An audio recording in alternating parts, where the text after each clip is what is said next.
kanina, tayo po ang batong buhay.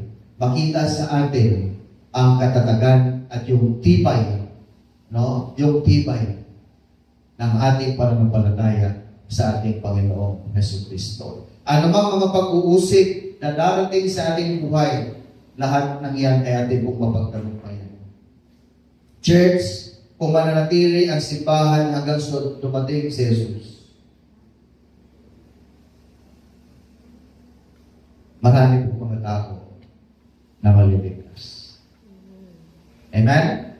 Kung mananatili tayo bilang isang simbahan na maging matatag, maging matibay, marami pong mga tao ang ililigtas ng Diyos. Dahil gagamitin niya tayo. Gagamitin niya ang bawat isa sa atin bilang bahagi ng kanyang layunin upang iligtas ang buong sanlibutan.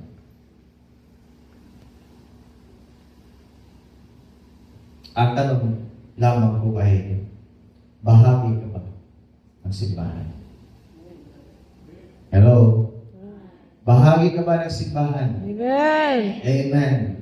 Kahit bago ka pa lamang, huwag mong isipin dahil bago lang ako, baka hindi pa ako bahagi rito. Ano?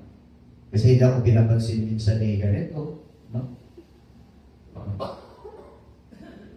Baka naman hindi ka lang talaga nakita o napansin. Ano? But I tell you, church, kung paano ka naging bahagi ng simbahan mo. Kung tinanggap mo si Kristo sa iyong buhay, bilang iyong Panginoon at personal na tagapagligtas, bahagi ka na ng simbahan ito. Amen? Bahagi ka na ng simbahan. Ikaw ay ligtas na at patuloy mong itayo ang iyong buhay para sa Diyos. Second question, sa ating pong pagtatapos.